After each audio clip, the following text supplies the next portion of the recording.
जी रोज़ ऐसा हो जाता है कि रोज़ ये सोचते हैं कि आज क्या बनाएं क्या बनाएं क्या बनाएं। तो रोज़ घर की प्रॉब्लम यही रहती है कि खाने में क्या बने। तो सब्जी भी काफ़ी चल रही हैं, साग वगैरह चल रहे थे। तो कल मैं मार्केट गई थी और सोच रही थी साग ले लूँ, लेकिन साग काटना, छाना और वॉश करना, काटना, ये सब बहुत बड़ी प्रॉब्लम चल रही थी। और फिर मुझे मार्केट वगैरह भी जाना पड़ता है रोज़, कभी डॉक्टर के यहाँ कभी मार्केट में। तो ये है कि मार्केट में सारा सामान तो मेरे से नहीं ख़रीदा जाता, थोड़ा थोड़ा करके लाती हूँ जो भी लाना हो। नहीं तो इतना दिमाग काम नहीं करता कि मैं 4-5 सूट ले जाऊँ और उनको सिलाई करा लूँ या उनकी कोई मैचिंग ले लूँ। इतना दिमाग नहीं काम करता। तो बस मैं अपना थोड़ा ही थोड़ा जा रही थी और शॉपिंग करके ला रही थी। तो फिर मैंने साग नहीं लिया और ये होता रहा कि क्या बनाना है क्या बनाना है। तो फिर मैंने कहा कि मैं मंगा लेती हूँ बथुआ, और आज बनाते हैं बथुए का रायता। बहुत टेस्टी, बहुत ही यम्मी लगता है। बथुए के पराठे भी बनाए जाते तो रायते से खाए जाते, लेकिन बथुए का पराठा अगर बनाओ तो उससे प्याज ज़्यादा लगती है। और मैं जो दवाई खा रही हूँ तो उससे भी मुझे बहुत ही खुश्की आ रही है, बार बार पानी पीना पड़ता है। गिलास भर के बार बार रख लेती हूँ अपने पास और पानी पीती रहती हूँ। तो यही सब हो रहा था। तो मैंने बनाया बथुए का रायता, बनाने वाली हूँ। तो बथुआ मंगाया, दही मंगाई। अब मैं किस तरह से बनाती हूँ तो चलिए जी किचन में चलते हैं। तो किचन में चलते हैं और बनाते हैं अपना डिनर, यानी कि रात का डिनर। दिन में तो नाश्ते वगैरह से ही बस सबके पेट भर जाते हैं, फुल हो जाता है। तो मैं आ गई थी किचन में और जी अब मैं करने लगी थी खाने की तैयारी। तो चलिए और देखिए और मेरी रेसिपी को ज़रूर ही ट्राई करके देखें। ये हमारी दादी, नानी, अम्मी सब बनाती थी, हमारे यहाँ बनता था ये। सर्दियों की गिजाएँ थी, पराठे, बथुए का रायता, आलू गोभी की सब्जी, ये सारी चीज़ें हमारे बनती थी। लेकिन मैं पराठे इसी वजह से नहीं बनाए कि खुश्की की वजह से, ये दोनों चीज़ें गर्म हो जाएंगी। तो बथुआ तो वाकई में गर्म है। तो चलिए जी बनाते हैं खाना। अस्सलाम वालेकुम, वेलकम है जी रियाना के किचन में। तो कैसे हैं आप? तो मैं बना रही हूँ खाना, और खाने में आज मैं बना रही हूँ बथुए का रायता। बहुत टेस्टी, बहुत यम्मी लगता है। तो ये मैंने वॉश कर लिया था अपना बथुआ और इसको मैं कुकर के अंदर डाल ली हूँ। तो इससे मुझे डबल फ़ायदा है कि एक तो मेरा कुकर बिल्कुल साफ़ हो जाएगा अंदर से। ये जो है ना, इसके अंदर कुछ ऐसी चीज़ होती है जो वो अगर हम अल्मुनियम के बर्तन में उसको पकाएं या उबालें तो एकदम हमारा बर्तन एकदम साफ़ हो जाता है। तो ये पीसने लगी थी चटनी, लाल मिर्च, हरी मिर्च और लहसुन, नमक। और इधर ये मेरा चटनी पीस गई और ये मैंने कर लिया था, उबाल लिया था बथुआ। तो अब मैं बनाती हूँ बथुआ। तो ये है मेरी दही और ये है मेरा तड़का, ज़ीरा, लहसुन और हींग। तो मैं इसको दही को जार में डाल के इसको चला लूँगी बस एक ही बार, इस वजह से कि इससे ना सर्दी की वजह से इससे चम्मच से मिक्स नहीं हो रही थी। तो इसका ना मक्खन मक्खन सा निकल रहा था। तो मैंने कहा ये जार में डाल के बस एक ही चक्कर लगाऊंगी और बस ये मेरी दही बीट हो जाएगी। बिल्कुल नहीं हो रही थी, मक्खन निकल रहा था। तो जी बहुत टेस्टी लगता है, बहुत अच्छा। तो बनाती तो मैं बथुए के पराठे भी, लेकिन ये गर्म ज़्यादा होता है ना, तो मुझे दवाइयों से इतनी खुश्की आ रही कि अगर मैं बथुए के पराठे भी बनाती तो बहुत खुश्की आती। गर्म बहुत होता है ये। फ्री की चीज़ है लेकिन बहुत ही यमी, बहुत टेस्टी और बहुत ही फ़ायदेमंद होता है। सर्दियों में आप खाएं तो बिल्कुल एक ग़िज़ा है ये। और खूब बिक आ गया मार्केट में, और साग में भी डालते हैं इसको। तो मैं डाल रही हूँ इसके अंदर अब चटनी। और मैंने नमक नहीं डाला था, मैंने कहा नमक जायके के मुताबिक डाल दूँगी। तो मेरे घर वालों को तो बहुत पसंद है।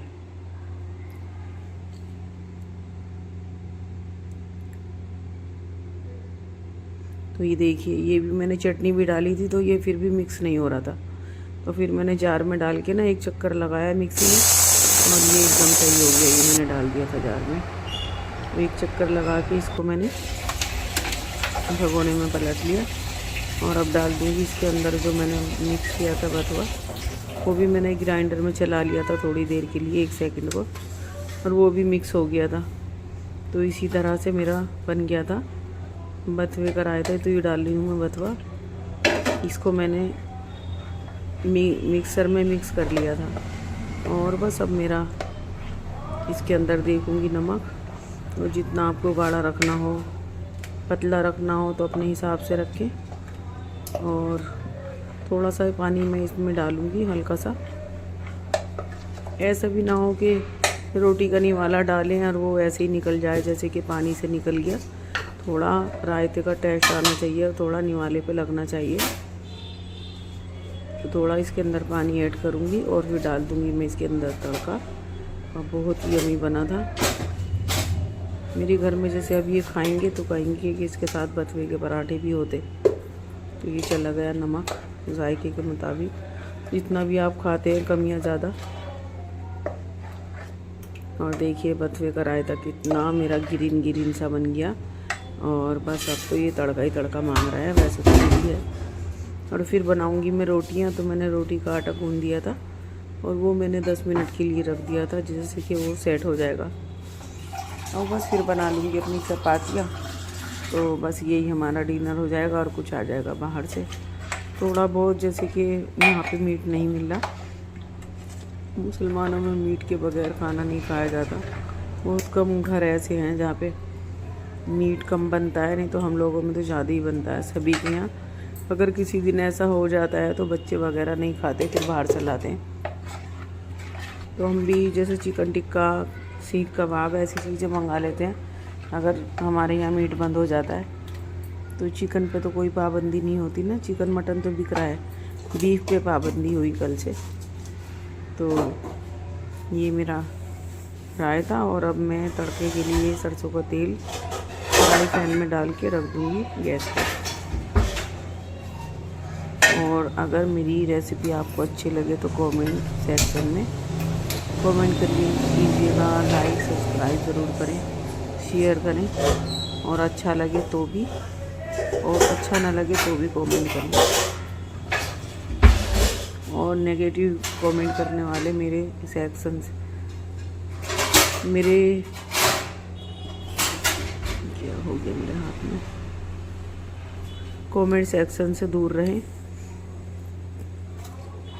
तो बस ये तो रेडी हो ही गया था। नमक वगैरह भी मैंने सब चख के देख लिया था। अब तो सिर्फ इसके अंदर तड़का जाना था। तो ये हींग, लहसुन और ज़ीरा, और ये डाल दूँगी मैं अब इसके अंदर सरसों का तेल। तो ये वाइट हो गया था अच्छी तरह से, तो मैंने इसको डाला और फिर मैंने गैस को कर दिया था ऑफ, इस वजह से कि ये काफ़ी तेज़ था तो इसी में ये ब्राउन हो जाता। और मेरा तड़का इसी में तैयार हो गया था बस। तो फिर मैंने इसको बंद कर दिया था गैस को। मैंने क्या, इतना ब्लैक भी हो जाएगा तो वो भी नहीं अच्छा लगता, ये सिर्फ ब्राउन ही अच्छा लगता है। तो ये ब्राउन ही होता जा रहा था, बंद गैस पे था ये। इसी तरह का तड़का डालूँगी मैं। और फिर इसको 5 मिनट को आप बंद कर दें। जो इसका अरोमा होता है ना, तो वो हमारी सब्जी हो, कुछ भी चीज़ हो, अगर हम 5 मिनट को बंद कर देते हैं ना, तो हमारा अरोमा उसी में चला जाता है, उसी से अच्छी खुशबू आती है। और नहीं तो उसकी खुशबू निकल जाती है। तो देखिए जी, ये जा रहा है मेरा तड़का मेरे यानी कि बथुए के रायते में।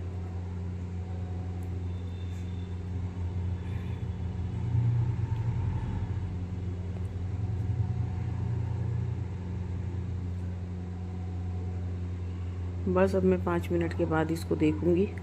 तो देखिएगा कितना मेरा तड़का लग के मेरा रायता कितना यमी लग रहा था।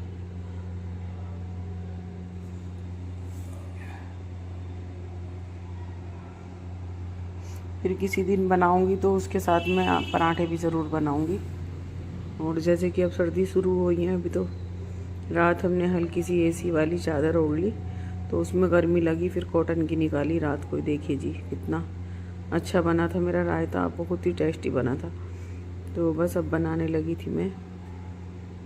आटा गूंदूंगी, फिर 10 मिनट बाद बनाऊंगी रोटियां, जिससे कि आटा अच्छा हो जाता है। तो अब जैसे सर्दी आ गई तो गर्म पानी से गूंदो तो एकदम अच्छा होता है, नहीं तो ठंडे पानी से ऐंठने लगता है आटा। और फिर हम रोटी को बढ़ाते हैं तो बढ़ती नहीं है, चकले से भी और हमारे हाथ से भी। तो इस चीज़ का मैं तो, अब ये बताइएगा मुझे कमेंट करके कि गर्म पानी से सर्दियों में कौन कौन आटा गूंदता है और कौन कौन ठंडे पानी से गूंदता है। तो मैं तो जी सर्दियों में गर्म पानी इस्तेमाल करती हूँ आटा गूंदने में। और अब तो जैसे कि अगला महीना होगा दिसंबर का, तो उसमें तो बर्तन भी वॉश होंगे, तो गर्म पानी गीज़र चला देते हैं हम और उसी में पानी हो जाता है, तो उसी से धुल जाते हैं। किचन में भी एक उसका टैटू है। तो बस मैं कढ़ाई करके आटा गूंदूंगी, पतले आटे से मुझसे रोटी अच्छी नहीं बनती।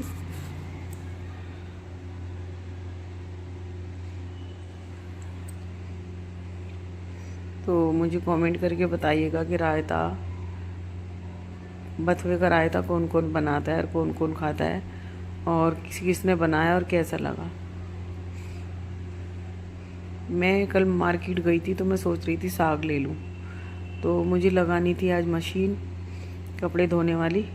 तो मैंने कहा नहीं, मशीन लगाऊंगी तो इतना टाइम कहाँ मिलेगा। रोटी बनाने लगी थी अब मैं, तो मैंने कहा मशीन, काफ़ी कपड़े हो गए थे, यानी कि चादर, बेडशीटें, ओढ़ने वाली चादरें, ये काफ़ी हो गई थी। तो मैंने सोचा नहीं, साग तो ऐसी चीज़ है कि आज बनाओ, नहीं कल को बनाना है, तो आज उसको साफ़ करो, काटो, वॉश कर लो और फिर उसको रख दो, फिर दूसरे दिन लो और उसको साग को बना लो। तो फिर ये है, उसको उबाला और उसमें आलन लगा के घोट दिया और फिर लगा दिया तड़का। तो मैं ऐसे ही करूँगी अब के बनाऊँगी साग, तो 2 दिन में बनाऊँगी, एक दिन में तो बनना मुनासिब नहीं है। तो बस अब मैं बनाने लगी थी रोटी।